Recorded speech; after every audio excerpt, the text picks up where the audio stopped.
It doesn't matter how long you've been sober. Staying sober during the holidays can be tough.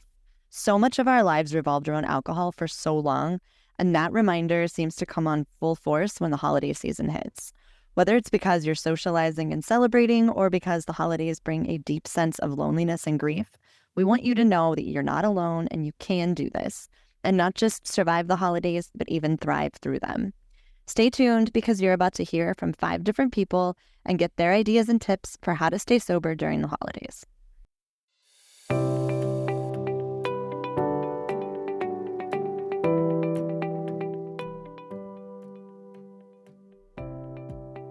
Welcome to Through the Glass Recovery Podcast, where we believe that connection is the opposite of addiction, vulnerability is the antidote to shame, and that recovery isn't just rewarding, but it's also a lot of fun. We're your hosts, Steve and Julie. Listen as we get together with friends to shed light on the hard things, talk about the other side of addiction, and how we create a life so full, there's no space left for alcohol. If you could use some extra support and accountability this holiday season, one-on-one recovery coaching is the perfect solution. You'll have a weekly call with either Steve or Julie, personalized to your unique challenges, so you have sobriety strategies built just for you. Coaching also includes access to our private text group, personalized emails with resources that will meet you exactly where you're at, and midweek check-ins to keep you accountable. If you're ready to learn more, visit throughtheglassrecovery.com and click on Online Recovery Coaching. All right. Hello and welcome everyone to Through the Glass Recovery Podcast. This is episode 114. And I'm super excited about today's topic. It's going to be a really relevant one. We're going to be talking about the holidays. And this is actually a repeat. We've done this episode for every season. One of the coolest things about the format of this podcast is we can keep redoing the same topic with brand new people. And y'all are going to get a completely new perspective with all kinds of new advice and insight, and here's some new experiences. So yeah, I'm really looking forward to this. We've got a great group of people. Everybody is brand new to the podcast, so we've got some fresh blood today. Anyway, we're going to start with introductions. I'm going to let Billie start first. Perfect. So my name is Billie. I hail from the greater Pacific Northwest in Oregon. I work for the state. I work in elder abuse. I'll just leave it at that. I also teach at our law enforcement academy here in Oregon. And as far as volunteer work that I do, I am a domestic violence advocate with one of our larger police departments here in Oregon. And then I am also, I'm a big advocate for suicide prevention and awareness. So I co-facilitate a suicide grief group for those that have experienced loss. It's a very specific loss. So those family and friends that have experienced loss of a loved one. Awesome. Thank you so much for being here. I love all of the things that you do. You have such a big heart. And I know sometimes it also gets heavy to do the things you do. But we're really grateful for you, really grateful to have you here. So thank you for joining us. Thank you. And I'm going to go with Austin next. How are you? I'm great. How are you? Good. Excited to do this. Thank you for having me on the podcast today. I really appreciate it. My name is Austin Carr. I am a sobriety and happiness coach. My clients are really interested in finding a life free from alcohol and addiction, but that recovery takes a different path for everyone. So my coaching is really focused on happiness and joy, using positive psychology and leaning into your strengths so that we can find true freedom in our life without alcohol or addiction. I have been sober for almost 10 years. January will mark my 10-year anniversary. That's awesome. Fantastic. Really, really cool. Yeah, make sure you send links for the stuff that you do, Austin, so that our people can catch up with that. And we'll make sure to have everybody check the show notes and find all the cool stuff that these people are doing down there. So, and then last but not least, we've got Jennifer. Hey y'all, I'm Jennifer, and I am an addict, and I am very active in my local AA. I chair a Wednesday Grapevine meeting and a recovery meeting at the Salvation Army once a month. I was able to do a term with AmeriCorps, which is the old Job Corps, so I got to work at an inpatient rehab where I was a recovery navigator. I haven't decided yet, but I contemplated going the certified recovery support specialist route, or I've since stopped working and I've gone back to college, I have some stuff on my record that I had to wait 5 years before I could get a nursing waiver. And so I'm coming up on that time. I have 5 years and some change sober, but I have to have 5 years between me and my last sentencing date. So that's where the little fine print is. So I'm coming up on that anyway. So I am elbows deep in an anatomy and physiology 2 class right now. And I am just taking full advantage. I am very, like I said, I recover out loud, very loudly. I advocate for anyone that I can as far as getting sober and give rides and get you inpatient and things like that. So I am all for it. So Great. Well, thank you so much for being here. And it's just a pleasure to meet all three of you. It is, yeah. So, yeah, the holidays are just around the corner, and they can be one of the hardest times of year for people who are in recovery. Holidays come with parties and stress and anxiety, and they can sometimes also come with a lot of heavy emotions. So what's been your experience with navigating the holidays sober? What are some tangible, applicable pieces of advice that you might offer to our listeners that are dreading getting through the holidays without the escape of alcohol? And for any of you that haven't gone through the holidays sober yet, let's talk about that. What are some of the things that you're the most worried about? So I'll go ahead and go. I am at about 7.5 months sober. So I haven't gone through the holidays yet. I have to say that the holidays traditionally tend to be a little tough for me. My mom completed suicide when I was 15, and she did it just before Christmas. And so she had wrapped all of our Christmas presents beforehand. And Christmas was always traditionally very tough growing up. And I didn't start to really have a significant problem with alcohol until I was into my 40s. And I'm 50 now. But I think that I hadn't addressed past trauma.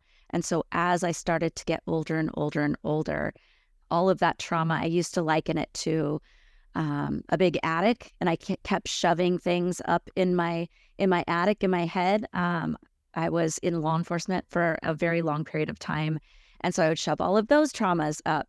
And so it just got to a point at about 2020 where I just didn't have any more room in the attic, and all the closets were full, all the dresser drawers were full. And then this year, I have an extra stressor. My sister passed away right before Thanksgiving last year, actually due to alcoholism in front of me. So Thanksgiving and Christmas are going to be kind of a 1-2 punch for me this year, and I am very aware of it. It's very on my radar, so I'm addressing it early and often to try to keep that, navigating that successfully. So I haven't had a lot of experience in it, but I'm optimistic and hopeful. But I know I'm not going to kid myself. I know it's going to be a little rough. It's interesting. You want to go? All right. It's interesting.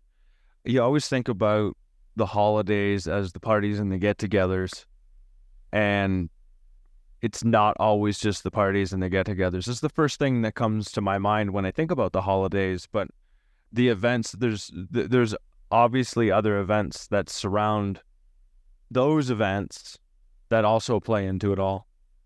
100%. I know that for me, I had to keep it simple. I mean, I can make a mountain out of a molehill, and I had to keep it small. I can over-exaggerate everything, and my brain will overthink every single thing. And so I had to remind myself that no matter what day it is, whether it's Thanksgiving, Christmas, or just a regular Tuesday, it is just another 24 hours. I have to get through this 24 hours like I got through the last 24 hours. And I have to keep it small. I really, really do. I know that some of my family is very toxic. So my first 3 years sober, I didn't go to a family function. I know that my family's toxic and brought nothing to my table, right? So I had to decide that when I was ready mentally for the emotional toll that this visit was going to have, right? Because it wasn't all butterflies and sunshine for me. I wasn't going into it thinking, oh, my family is welcoming me back with open arms and it's going to be perfect and we're going to be whole again. I didn't go in with that expectation. I went in like, okay, well, here we go. I just will get it over with. It wasn't positive for me. It really wasn't. And I've only gone to one Thanksgiving since I've been sober. And that was it. That was enough for me to know, you know what, this might be too triggering for me. Some people are like, oh, a holiday alone is really triggering. And it can be. It really can be. But I have my AA family and I have my sober family, my tribe, my female tribe that I have to stay in contact with. So I might not have my blood family and all of that, but I have my AA and my sober family over here that picks up the slack for me. So, right. Yeah, I think that going in with a certain amount of preparedness is really important. Billie, you said you're kind of like you're gearing up for it because it's on your radar. You know it's coming. What are you doing? What does that look like for you? And I know it's different for everybody, but I would, if you're willing to talk about that, I'd love to know what you're doing to kind of get yourself ready. Yeah. So I was in pretty intensive trauma therapy for quite some time. And then I felt like I needed a break from that. So I recently, with the knowledge that this is upcoming, just re-entered back into it, at least for the next couple of months. So that way I have someone to, professional to bounce that off of. And I have a really great relationship with my therapist, and she's just absolutely amazing. So that's very helpful for me. I have been doing more meditation than I normally do. Normally I do it in the evening times. Now in fact, I took a mental health day yesterday because I started to feel stuff creeping and crawling in a little bit. You're moving like I am. I'm moving starting while to get it's itchy. moving. Starting Yeah. to get itchy. Starting to get itchy for sure. So yeah, I woke up very irritable and just not feeling it. And so I said, you know what, I have plenty of time. I'm going to go ahead and take a mental health day. And then instead of, if I'm in meetings and instead of just tuning out, I learned in rehab, something I never thought that I would actually like is coloring, like the adult coloring books, that mindfulness activity. I always thought it was so silly. And then when I went into rehab, I really, really have an affinity for it. So I've started to reintegrate that back into, so that way I'm just, even if I'm just watching football or whatever on TV, it's something mindful for me to be doing, and something that brings me joy. Yeah. No, that's perfect. You're like bumping up the self-care, kind of like self-care on overdrive. And I think it's important too to recognize like the holidays, for a lot of people, it's Christmas and it's Thanksgiving or whatever your holidays are that you celebrate. It is so much more than those 2 or 3 days. For me, it's the whole season. So yes, it's get through 24 hours and then get through another 24 hours, etc. But like, it starts feeling heavy for me mid-November, and that heaviness doesn't lift for like, a couple of months. And so I think what you're doing right there, what you're talking about, like go, self-care on overdrive now is huge. That's a really, really great example of just using a tool right away. I think one of the things that Jennifer just pointed out that was so important in this is this time to recover. Like so often we, even early in sobriety, we're like, I should be doing this. I should be going that. Maybe I should test myself. And we don't often give ourselves the time just to convalesce and just to spend time with ourselves. And so if those holidays are approaching and it feels too big, listening to yourself and saying, maybe I just need some time to myself this year. And that is totally okay. I think often we start talking about planning, and we start talking about what are you going to do when you're there and how are you going to leave and where's your ride? And we don't take that big step back and say, it's okay just to be at home and it's okay to take care of yourself first. I started my attempts to get sober in October of 2014. And so this season of the year starts my reminiscing tour, I like to call it. October, November, December, and I'm coming up on my 10th reminiscing tour. It's gotten easier some years and harder some years, but I really check in with myself during this season pretty consistently so that I can see how I'm feeling, where am I at, what do I need right now, and then my support system, and I can have that conversation about like, this is where I'm at. Are we on the same page? I might need a little bit more right now than I have in the last couple months. And I think that that's an important part of the process. And it's hard to say no, when you've got your family or whoever expecting you to be there, what you said, Austin, is so important. Like, you've got to be able to say, no, I'm not going to go this year, especially if you're in a place where you just don't feel like you have it in you. But it also takes a lot, depending on your family and your situation. It can be really tough to be like, no, I'm just going to stay home this year. That's hard. You get to practice some boundaries. Yeah. Oh, yeah.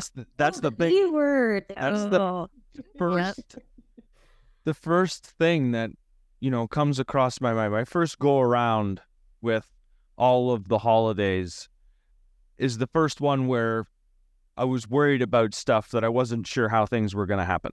I wasn't sure how I was going to react to people. I wasn't sure how people were going to react to me. I was pretty sure that I wasn't going to drink. That was a thing that I knew that I wasn't going to do. That's fine. Okay, I'm committed to that. But what is everything else going to look like? And because I no longer began running or continued running from the emotions that I was going to feel, or the backpack of stuff, like Billie, you were talking about the attic, like the attic upstairs. I called it my emotional backpack. Same thing. Yeah. Eventually it runs out of room, stuff starts flowing out of it. And so I'm going to pull something every time I went through one of these holidays. And a lot of it wasn't essentially the holiday. It was the people that were involved in the holiday. And so these things would creep up on me. So what I did was, my very first one was like, I know Christmas was 2 months away, and I know I have an issue with Christmas. I'm going to start talking about it now, as opposed to waiting for me to get there so I could figure out what it was that I was actually worried about. Because my first conversation about it had nothing to do with what my problem was. Right. I was just scratching the surface, scratching the itch. You know what I mean? Until I had the conversation, and then I had another one, because Lord knows my very first year, I really didn't know how to express myself properly, or get my words out, or find out what the root thing was, or even get close to it. Like, at least dig below the surface. So for me, it was starting early. Mm-hmm. I had Canadian Thanksgiving because I'm a Canadian. So that one happened well before the American one did. And I was talking about it way earlier. It's like, what am I going to do here? So my issue was Christmas. That was one of the main things for me. And it had nothing to do with Christmas, the actual celebration. It had everything to do with the people and the family, and how I thought the celebration was supposed to go, and how it actually did go, and what was important to me, and what I felt was important to my family. And I got to see what those differences were beforehand, and it allowed me to show up differently. I remember, so Steve and I actually met in October, the year that I got sober. I was like a month sober, and he was like 7 months sober when we met on Zoom. And so I remember in October, that was like your focal point of our conversations, was like, I'm freaking out about Christmas. And we must have talked about Christmas like 24 times before we actually got to that point, just hashing it out. What's the anxiety? How can you plan for it? What's going on in your head? So yeah, I remember that was a really, really big thing for you that very first time you went through it. It was huge. Mm-hmm. It was huge. But The psychological warfare is a real thing. Like, I will take myself hostage quicker than anyone else, right? So I got sober in jail. I did 3 months in jail. And so then when I got out, it was the middle of October. And it was, you know what, my first year, I really had no intention of I didn't know if I was going to be able to stay sober. And it wasn't the holidays. It was just stay sober in general, with this day-to-day stuff.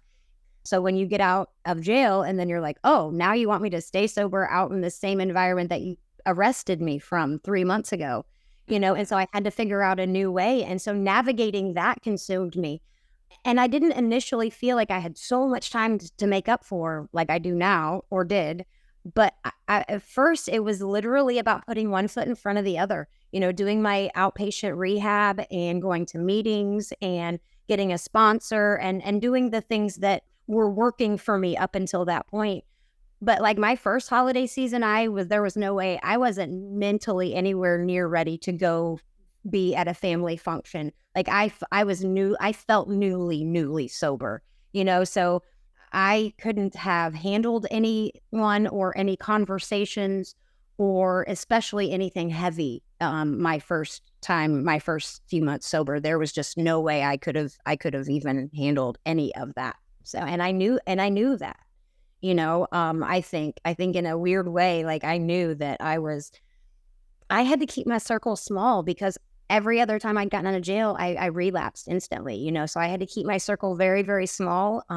I couldn't move out of the town, so I moved across town, and I was still homeless, and so things like that. I just had to be very conscientious about who I had around me and the people that I was communicating with, because it was very, very iffy and rocky for me in the beginning, and like I didn't want to tease anybody with like, oh, I'm sober, I'm gonna stay this way. I didn't know. I did not know. I didn't know. I remember the first year, like, I just remember being so worried about people asking me, why aren't you drinking? Yeah. And I was maybe, what was I, like 4-ish months sober. I had not really told anybody yet. And I was still really dealing with a lot of the shame. I didn't want to have to talk about it. And I don't have like a huge family, and I didn't go to, I don't think, any parties. But, we still, as a family, we get together with like my parents and my brother and the kids and, a little family gathering. And I mean, it's just known that Julie always drinks a good portion of that wine. And I didn't. And I was so afraid that somebody was going to like announce it at the dinner table. So why aren't you drinking, and thankfully nobody said anything, but like a huge part of what I was trying to do mentally was just prepare myself. Like, what am I going to say? What's my answer going to be? Because I wasn't ready to just announce to the whole world, well, I have a problem with alcohol, so I decided to quit drinking, But I think that's an important thing too in any social situation, holidays or not. It's like knowing what you're gonna say when things get asked, because if you don't have anything in your head, then you tend to just freeze and panic, and then it gets really weird really fast. So I think that was a kind of a little thing that I did. I'm gonna say for me, the holidays are getting harder and harder, which is probably not what listeners want to hear. They want to hear like it gets so easy. So this past Christmas was my 4th or 5th total sober holidays, because I kind of had 2 stints. And this last one was absolutely torture. My mom canceled Christmas. She sent a letter and it was like, I don't want to celebrate Christmas, so don't come over. And so we sat at our house alone, me and my daughter and my husband. And normally, it's a little bit of a get together at least. And I was just so sad. Things weren't great with my daughter. She's a teenager. Of course things weren't great with my daughter, right? Like things are so up and down with teenagers. That's just reality of it. And we were in a downswing during Christmas. And it was just hard.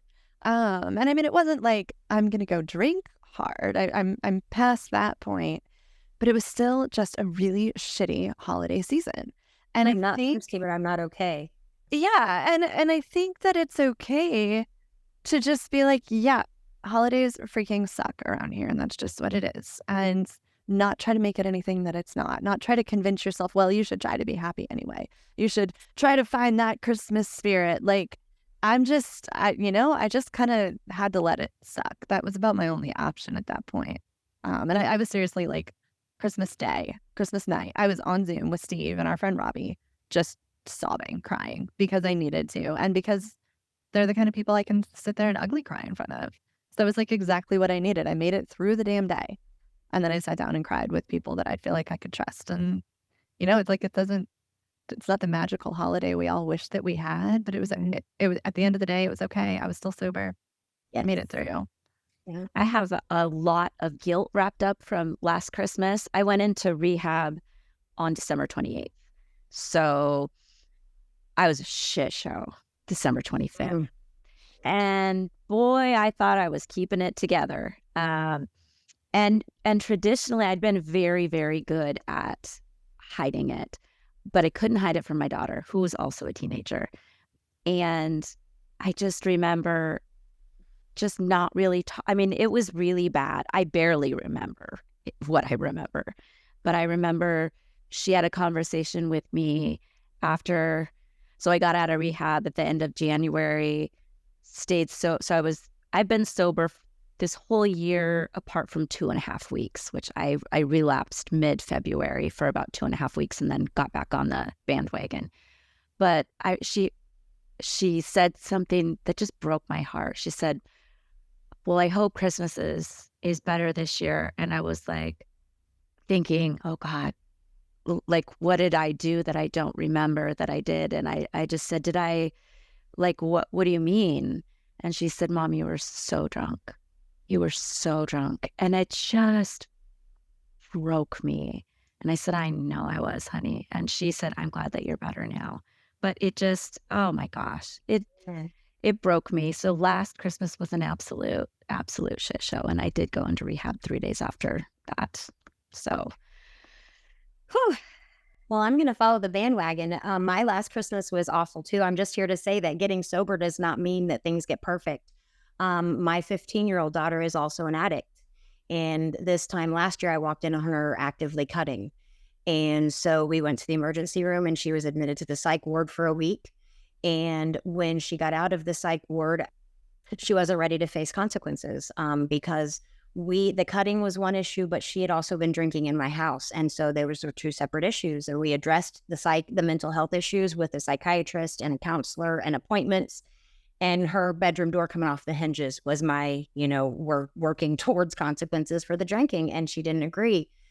Due to my actions, her grandparents still have guardianship, right? So they still have say-so in the situation. So grandma packed her up and moved her out and allowed her to run away from everything she was facing here. And I had to let that happen because of my consequences and my actions in active addiction.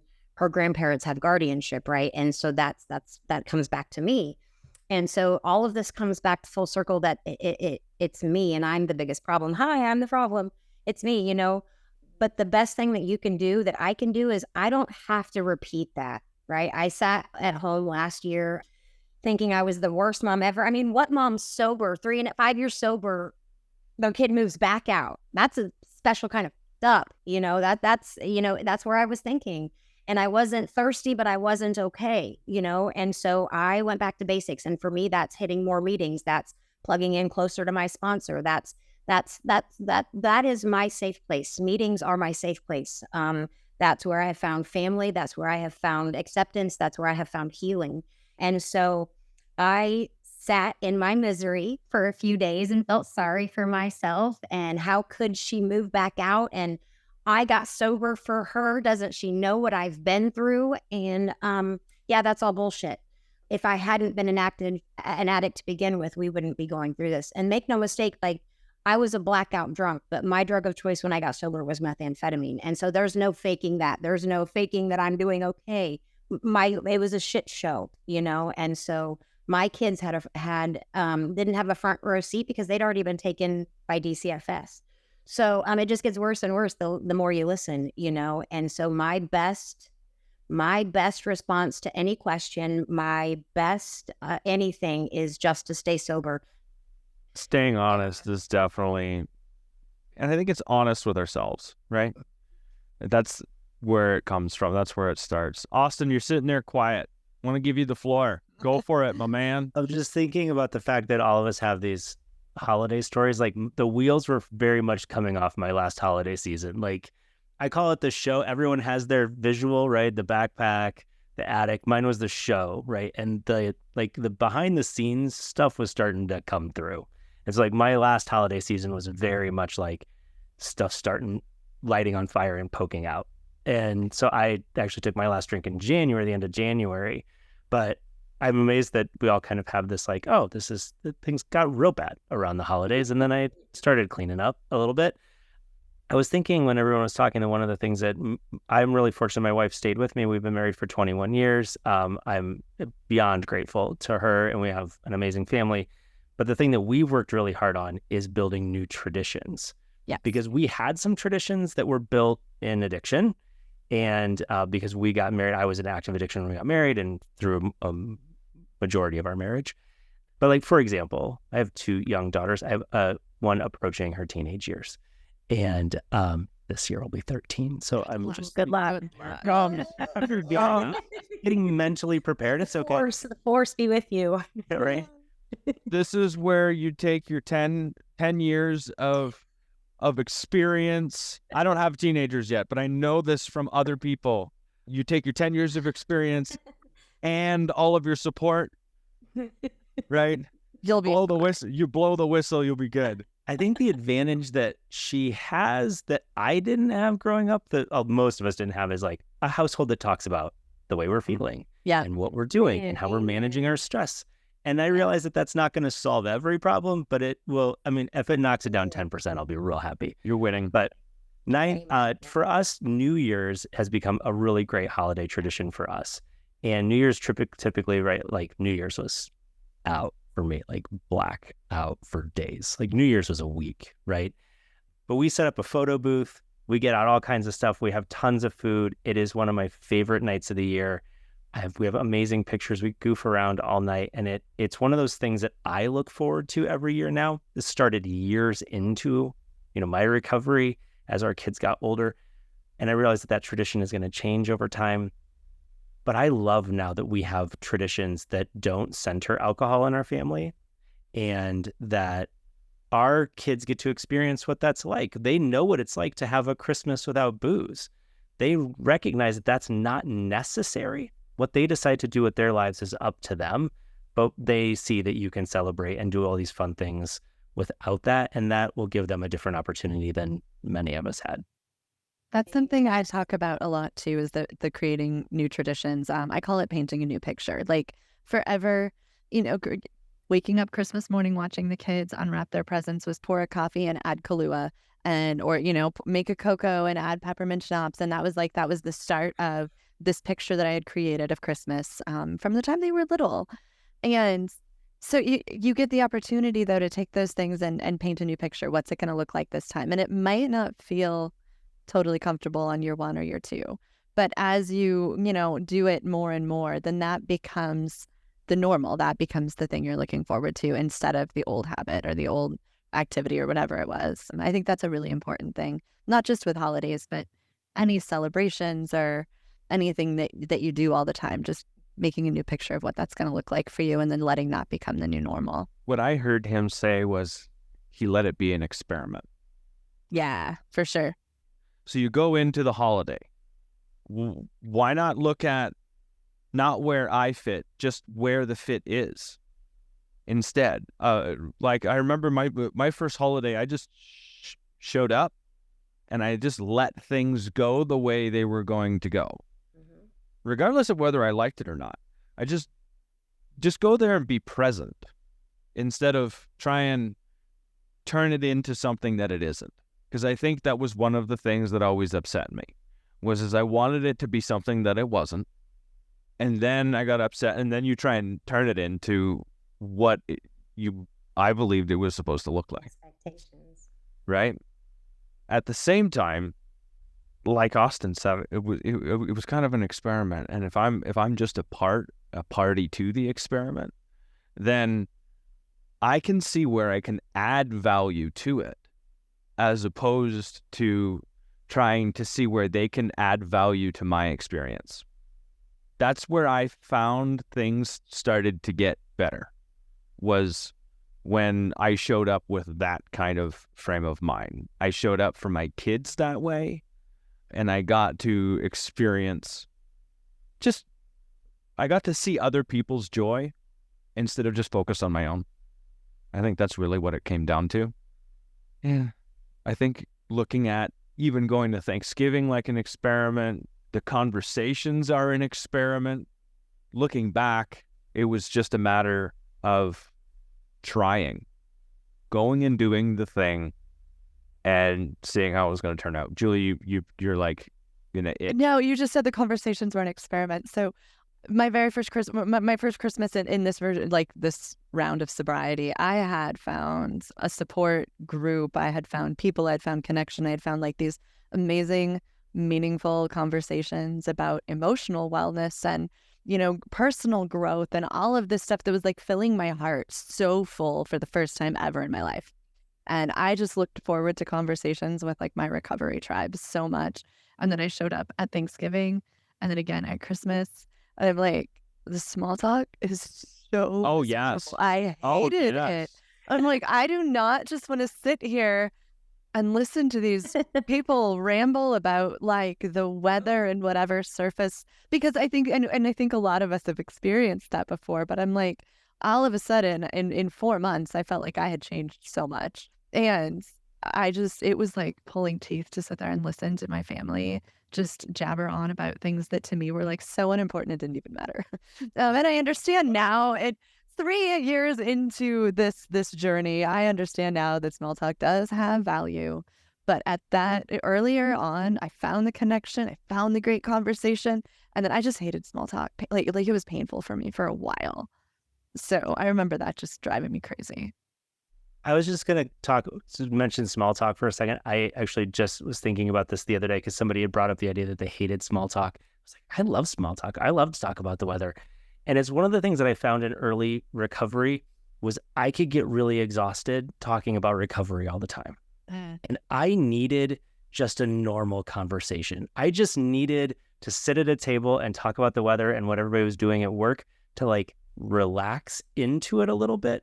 I would loved having the emotional conversations. I loved the recovery conversations I was having. They were so critical to my growth, but sometimes I needed that break of like, we just talk about what you're doing at work. I don't even know what you do for work, but I just want to hear it. I don't think I got to that point until I was like 2.5 years sober. Like I did not, I thrived on those conversations so much. And I'm there now. I totally hear what you're saying.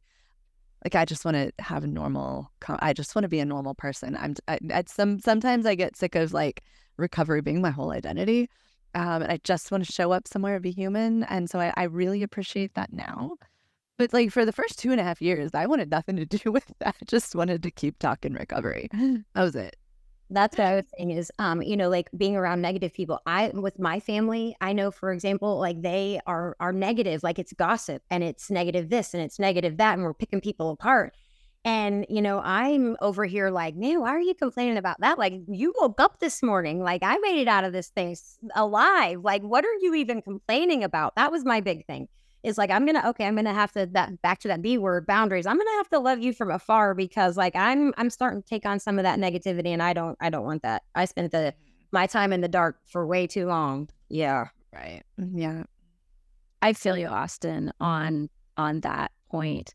And I think, although, I started trying recovery in like 2021, it just took me until now for it to like stick. But it was on again, off again. It was like outpatient, like loose outpatient, intensive outpatient, like trying to detox at home. But after I got out of rehab and I was seeing a trauma therapist, I was seeing a substance use disorder therapist, I had my peer support person, I was going to Recovery Dharma. Like, I just wanted to not talk about it like all the time.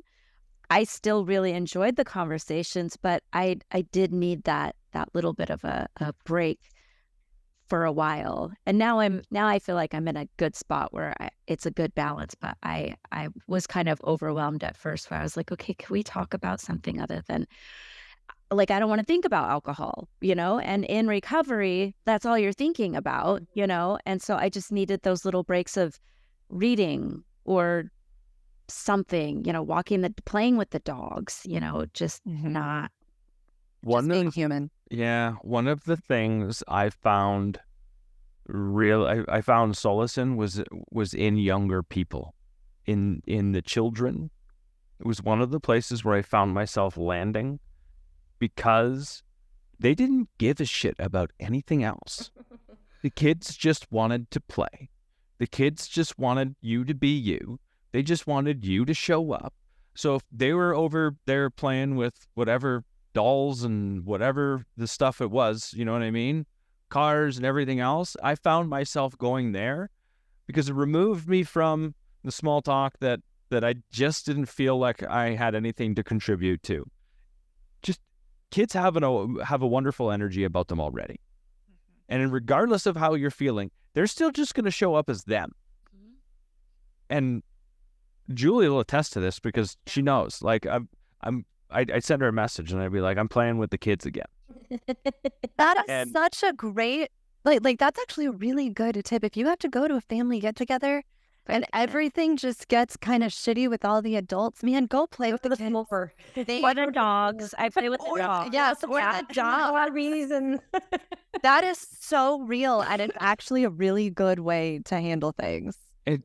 That's where I found myself. I found myself with the kids, and it was, you don't have to be yeah, it is, but you don't have to be someone that you're not around most children. Mm-hmm. The rest of it's just in your head. They don't have any expectation of you other than, do you want to play with me? Right. Like, it's super simple. Yeah, I can show up and play with you guys, but you guys want to play. And you just be a goof. You can be the silliest person ever and just let it fly. And no one else is gonna care. So I found myself landing there. I didn't even think about that as a tip, but that was just where I ended up. Yep.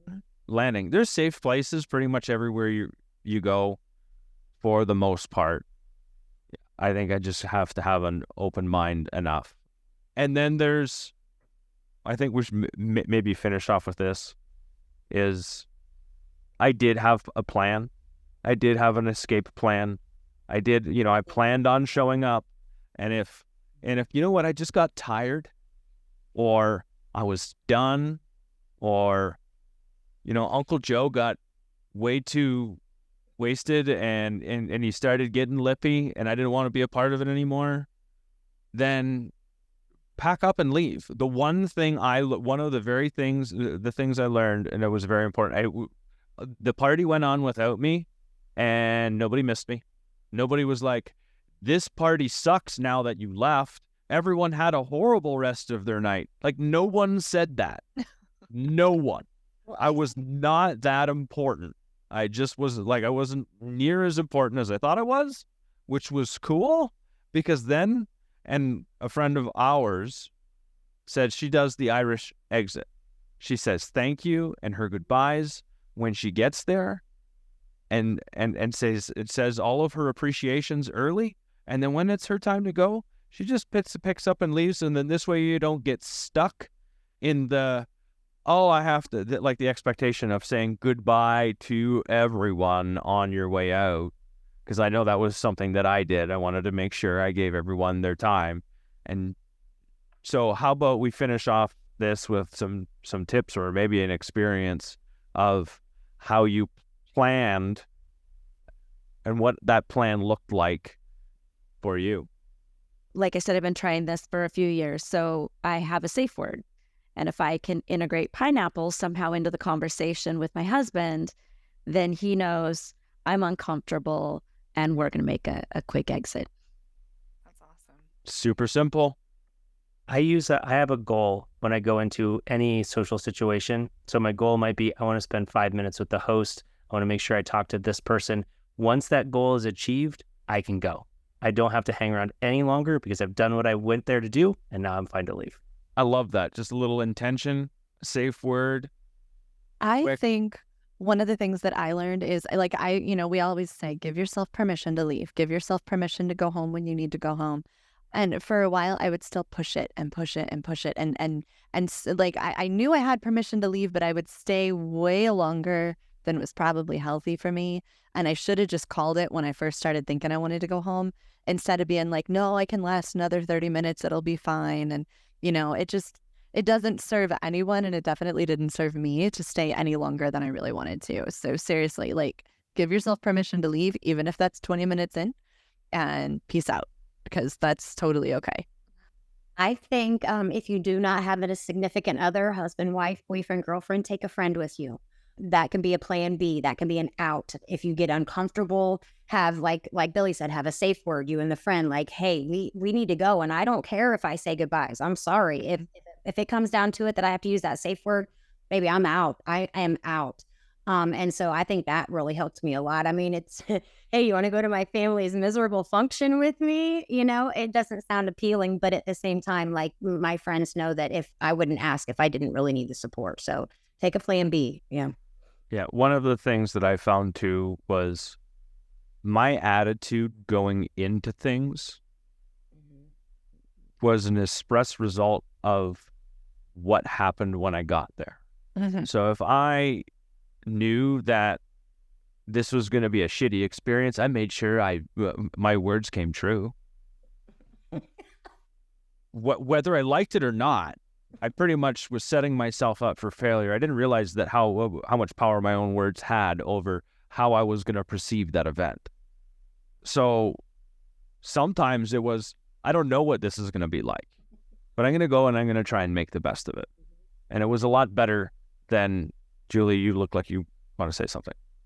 Sorry, I wasn't trying to interrupt. I was going to wait patiently. No, go for I was just going to say, like, it sounds a little woo-woo, and I know a lot of people don't like it when I say it, but what you believe, you manifest. So if you believe you're going to go into this thing and every bit of it's going to suck, every bit of it is guaranteed to suck. If you can believe that you're actually going to have a good time, there's a good chance you're going to look around and you're going to find a good time. And there's a lot of power too in like, and I'll do this, I still do this if I'm going into a situation like a social situation that makes me nervous.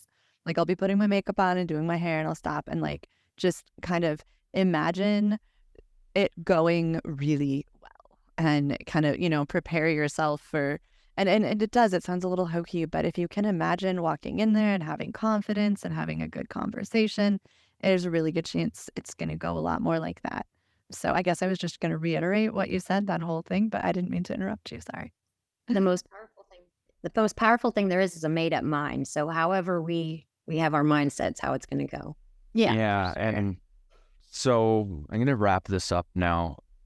One of the things that I really liked what you said, Austin, was time to recover. And you can take that two different ways. Take the time to recover, as in saying no to going to the event. If you feel like it's something that you really don't want to do, give yourself that time. Because you can still celebrate things, or you don't even have to. It doesn't have to be a thing. And then take the time to recover after the event too. Because a lot of the times those events are really emotionally taxing. They're new. It's a new experience. And you're creating new experiences and memories that you're really not numbing. So an after plan is good too. And you mentioned like bumping up that self-care. Billie, you're bumping up the self-care beforehand because you have some traumatic events that are associated with those things. And so you're making sure that you take care of yourself. One of the very most important things about all of this, regardless of what it is making sure that we take care of ourselves. And there is nothing selfish about taking care of yourself at all. So it's a chance to create a new experience. I'm coming up to my 4th Christmas, and it's still another chance to create a new experience and create maybe a new tradition. And it's something that, Austin, I love that. You mentioned like create the new traditions with your family, and then it's something that everyone's involved in, and it's something that everyone celebrates, and you get to share that, and I love it. So I want to say thank you, Jennifer, and thank you, Austin, and thank you, Billie, for showing up and sharing your thoughts and your experiences with us and what you do through the holidays. There's supposed to be fun times. There's supposed to be a lot of things. They don't always match the picture in our minds. Let's try and make the best of it. Happy holidays. Thank you guys so much. Thank you. Have a great rest of your day, y'all. Thank you.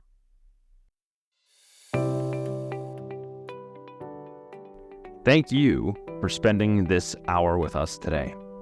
Make sure you like, subscribe, follow Through the Glass Recovery Podcast wherever you're listening, so you don't miss future episodes to help you create momentum in your recovery.